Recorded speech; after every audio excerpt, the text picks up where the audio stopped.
Israel ஈரானுக்கு இடையே சில வாரங்களாக மோதல் போக்கு ஏற்பட்டுள்ளது. இதனால் மத்திய கிழக்கு பகுதியில் போருக்கான பதற்ற நிலை நீடித்து வருகின்றது. இஸ்ரேல் மற்றும் ஈரான் நாடுகளுக்கு இடையே போர் மூழ்வதற்கான சூழல் காணப்படும் சூழலில் இது மூன்றாவது உலக போருக்கு வழிவகுக்குமோ என்ற அச்சமும் ஏற்பட்டுள்ளது. இந்த நிலையில் இஸ்ரேலின் அயர்ன் டோம் வான் பாதுகாப்பு அமைப்பு உட்பட இஸ்ரேல் ராணுவத்தின் பாதுகாப்பை மேம்படுத்துவதை நோக்கமாக கொண்டு அமெரிக்க அரசு இஸ்ரேல் நாட்டிற்கு 13 பில்லியன் மதிப்பிலான ராணுவ உதவிக்கு ஒப்புதல் அளித்துள்ளது.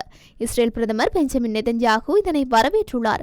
அமெரிக்காவின் இந்த ராணுவ உதவியால் தற்போது இஸ்ரேல் ஈரானுக்கு இடையில் போர் பதற்றம் தணிவதற்கான சூழல் ஏற்பட்டுள்ளது. இதேவேளை இஸ்ரேல் மீது ஈரான் கிட்டத்தட்ட 200 ராக்கெட்கள் மற்றும் ட்ரோன்களை ஏவி தாக்குதல் நடத்தியிருப்பதாக இஸ்ரேலிய ராணுவம் தெரிவித்துள்ளது.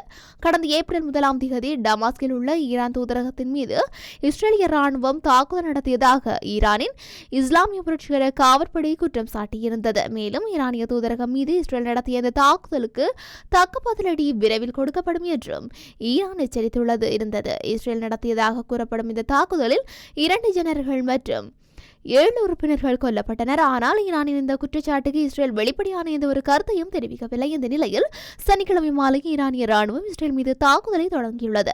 இஸ்ரேலிய ராணுவத்தின் தகவல்படி கிட்டத்தட்ட 200 ராக்கெட்கள் மற்றும் ட்ரோன்கள் ஈரானில் இருந்து ஏவப்பட்டதாகவும் அவற்றில் பெரும்பாலானவை இடைமறிக்கப்பட்டதாகவும் தெரிவிக்கப்பட்டுள்ளது. அத்துடன் தெற்கு இஸ்ரேல் பகுதியில் உள்ள இஸ்ரேலிய ராணுவ முகாமில் சிறிய சேதங்கள் ஏற்பட்டு இருப்பதாகவும் தெரிவிக்கப்பட்டுள்ளது. IDF செய்தி தொடர்பாளர் வழங்கிய தகவலில் தெற்கு இஸ்ரேலின் அராத் நகரில் உள்ள பெரோயின் குடியேற்றில் 10 வயது சிறுமிக்கு பலத்த காயம் ஏற்பட்டதாக தெரிவித்தார். மேலும் சிறுமி தற்போது தீவிரமான நிலையில் இருப்பதாகவும் குறிப்பிட்டுள்ளார்.